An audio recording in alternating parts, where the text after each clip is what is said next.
한자 이야기, 낱말 이야기 시간입니다. 네, 이번 시간은 예지라는 낱말을 한번 살펴보겠습니다. 우리 구독자님 한 분께서 이 예지를 좀 설명해 달라고 댓글을 다셨는데, 이 예지를 이제 설명해 달라 이렇게 말씀을 하셨어요. 근데 이 예지란 말을 보면 또 이러한 예지도 가끔 쓸 수가 있다. 그래서 이 세 개의 낱말을 한번 살펴보면서 위에 예지를 좀 중점적으로 한번 살펴보겠습니다. 네, 한자로 보면 예 상당히 복잡한 글자입니다. 밝을 예, 그리고 지는 우리가 잘 아는 슬기다 이렇게 되겠습니다. 밝을 예, 밝고 어떤 슬기로움, 그것을 예지라고 할 수가 있겠죠. 네, 밝을 예를 보면 이 글자가 또 깊고 밝을 예, 왼쪽 부분입니다. 그리고 이제 또 오자가 붙었다 이렇게 돼 있어요. 근데 이 글자는 사실은 윗부분에 글자가 상당히 어떤 단독으로 잘 쓰이지 않는 글자예요. 이 글자를 보면 여기 아래에 입구자가 붙은 글자가 있어요. 이것도 이제 밝다는, 이제 밝을 예, 또 뭐 준설한다는 그런 뜻도 있는데, 이 글자는 또 이 글자 산속에 있는 늪, 산속늪 연에다가 사실은 한일자가 여기 더 들어가 있어요. 한일자가 여기 들어가 있다.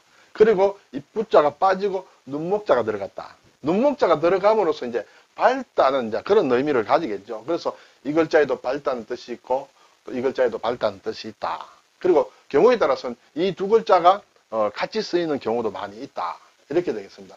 사실은 잘 안 쓰이는 글자예요. 오늘 나오는 이제 예지 같은 경우 또는 사람의 이름, 특히 여자의 이름이라든지 이럴 때는 이제 이 글자가 좀 쓰이는데 그 외에는 잘 안 쓰인다. 그래서 이것을 읽는 것만 해도 상당히 괜찮겠다는 그런 생각도 듭니다. 네, 일단 이 정도로 말씀을 드립니다. 그리고 이제 지자는 슬기다. 슬기 지자는 알지자에 날일자다 이렇게 돼 있어요. 알지자는 일반적으로 동사로 많이 쓰입니다. 그리고 슬기 지자는 일반적으로 대체로 명사로 쓰인다 이렇게 되겠어요. 그래서 이 안다는 것은 화살시와 입구자예요. 네, 화살과 입. 말이 이렇게 날아가서 화살에 정확하게 꽂히듯이 정확하게 맥을 짚는 것, 그런 것을 안다라고 이렇게 볼 수 있을지 모르겠습니다. 옛 글자는 사실은 이과 좀 다릅니다. 지금 이 글자로 이제 굳이 해석을 하면 그럴 수 있다. 그리고 아래에는 이게 날일자로 되어 있는데 원래는 가로왈자다. 가로왈은 말한다는 뜻이죠. 슬기라는 것도 말과 관련된 것입니다. 그렇지만은 붓으로는 날일자 붓으로 나와 있다. 이렇게 되겠습니다. 그래서 안다라고 할 때 일반적으로 지식이라 할 때는 이 글자를 많이 씁니다. 지식이다. 그런데 지혜라고 할 때는 또 이것도 쓰고 이것도 쓰고 같은 뜻으로 쓰인다. 여기에 또 슬기 지자를 쓴 지식이란 말은 있는데 이것은 또 조금 별도의 다른 의미를 가지고 있다. 예를 들어서 절에서 덕을 많이 쌓은 덕이 높은 고성을 이르러서 선지식이라 할 때 선지식과 같은 이제 의미다. 좀 복잡하게 됐습니다만 크게는 이것은 동사로 많이 쓰이고 이것은 주로 명사로 쓰인다. 이 정도만 알고 있으면 어떨까요? 네. 그리고 우리가 이제 인이 예지 신 오상이라고 하죠. 오상. 5가지. 항상 사람이 갖고 있어야 될 게 5가지다. 그래서 오상인데, 거기에 인이 예지 신 할 때는 이 알지자가 아니고, 이렇게 슬기지자를 쓴다. 이렇게 말씀드립니다. 그래서 예지다. 네. 국어사전의 뜻을 한번 볼까요? 사물의 이치를 꿰뚫어 보는 지혜롭고 밝은 마음이다. 예, 이것은 지혜롭다. 그렇죠? 이것은 밝다고 했습니다. 밝고 또 지혜로운 것을 얘기한다. 꿰뚫어 본다는 것은 어떤 통찰력이 있다는 그런 것을 얘기하죠. 그래서 이것은 생활의 예지라든지 이런 식으로 많이 쓰는데 쉽게 얘기를 하면 슬기롭다. 순 우리말로 슬기롭다. 그것이 예지와 많이 가깝다. 또는 물론 지혜, 또 총지, 총명함과 어떤 슬기로움을 가리키는 것이다. 아주 쉽게 얘기하면 슬기로움이다. 이렇게 볼 수 있고 또 다른 사전을 보니 뛰어난 깊은 지혜다. 지혜롭고 밝은 마음과 생각이다. 그렇죠? 그래서 슬기, 지혜로움, 그것을 예지라고 한다. 특히 밝다는 뜻이 글자에는 들어있다. 이렇게 되겠습니다. 근데 이것이 이제 또 철학적인 의미로 쓸 때는 좀 더 우리가 쉽게 이해하기 어려운 그런 게 있습니다. 이상적으로 뛰어난 인식 능력이다. 인식한다. 무엇을 인식한다. 네. 일종의 어떻게 꿰뚫어 보는 통찰력이 있는 막 그런 인식 능력이라 생각이 되고, 철학적으로 또 다른 사전을 보니 이것도 인식하는 능력인데, 칸트에 의하면 감각적으로 주어지지 않는 것, 감각으로 잘 몰라요.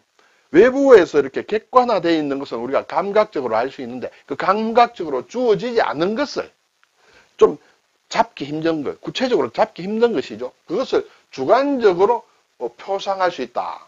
주관적으로 이렇게 마음으로 인식할 수 있는, 그것을 예지라고 철학적으로 얘기를 하는 것 같습니다.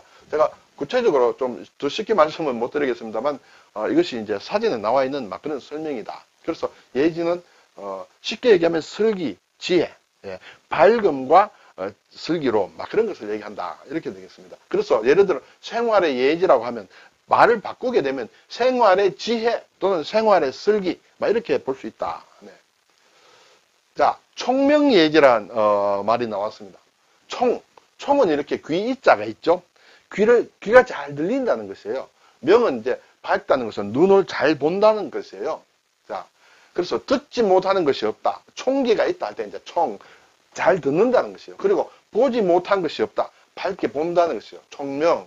그리고 통하지 않는 것이 없다. 이것이 이제 예자다. 이 예자를 써도 되고 이 예자를 써도 된다. 통하지 않는 것이 없다는 것은 밝게 통찰력이 있다는 그런 얘기가 되겠죠. 그리고 알지 못하는 것이 없다. 이제 설기지자다. 그렇죠. 그런 뜻으로 성인이 가져야 될 4가지 덕을 이루는 말이다 해서 역경에 나온다고 합니다.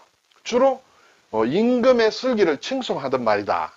그래서 예를 들면 전하께서는 총명예지하신 성인으로 이런 표현을 이제 왕조시대는 많이 썼다는 것이에요. 그래서 제가 조선 왕조실록을 검색을 해보니까 총명예지라는 그런 한자를 넣어서 검색을 하니까 조선 왕조실록에 124번이 나왔습니다. 그래서 그 임금의 덕을 이제 칭송하는 그런 낱말로 쓰인다. 여기에도 예지가 나온다. 아주 슬기로운 임금을 얘기한다. 그렇죠? 자, 이제 미리 예자로 쓴 예자와 알지자로 썼다. 이것은 미리 안다는 뜻이에요. 앞에 얘기한 슬기라든지 이런 것과 달리 무엇을 미리 아는 것, 그런 능력을 예지력이라 그러죠. 예지. 꿈 같은 것도 예지몽, 막 이런 것도 있습니다만, 미리 아는 것을 예지를 한다. 어떤 일이 일어나기 전에 미리 아는 것. 또 심리학 용어로서는 미래의 일을 지각하는, 아는 초감각적인 어떤 지각이다. 그런 것을 예지라고 한다. 다른 말로 하면 앞전자를 써서 전지다. 미리 안다. 그렇게 되겠습니다. 그러면 앞에서 말씀드린 예지와 이것은 다르다. 그렇지만 이 말도 우리가 많이 쓴다. 이렇게 되겠죠. 또 하나의 예지는 이제 날카로울 예자를 썼다. 쇠건변에. 그렇죠. 날카로울 예자를 써서 지혜지다. 날카롭고 뛰어난 지혜다. 네, 날카로운 지혜다.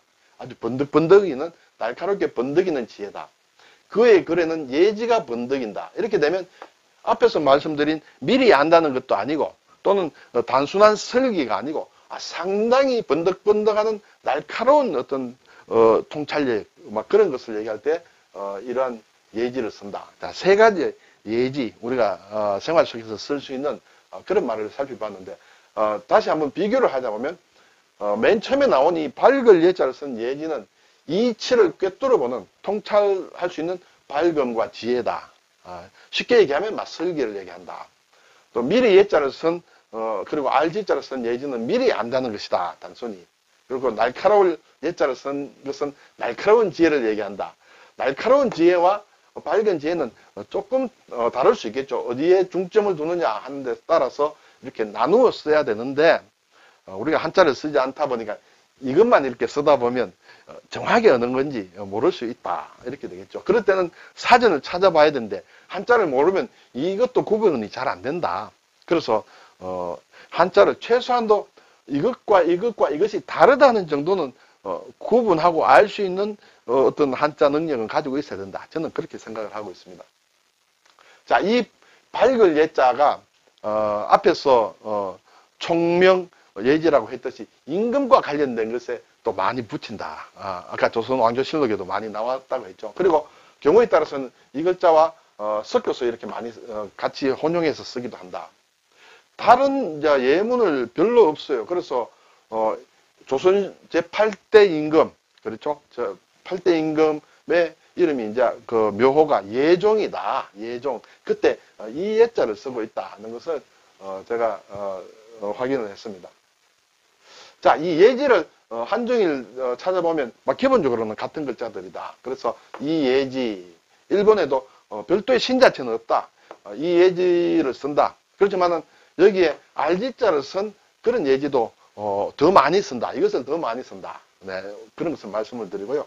또 중국의 경우에는 이것을 이 글자와 이 글자는 사실은 다른 글자예요. 기본적으로는 다른 글자인데 이것도 좀 복잡해서 그런지 몰라도 간체자, 이 글자의 간체자라고는 할 수 없고 별도의 글자이지만은 예지라고 할 때는 이 글자를 가지고 낱말을 만들고 있다는 것을 말씀드립니다.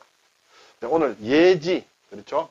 또 미리 안다는 뜻의 예지, 여기에는 력이 붙을 수 있다. 이 예지와 이 예제는 예지력이라고 붙기는 조금 어울리지 않는 것 같습니다. 여기에는 예지력이 된다. 그리고 날카로운 지혜라는 이 세 가지의 예지에 대해서 한번 살펴봤습니다. 감사합니다.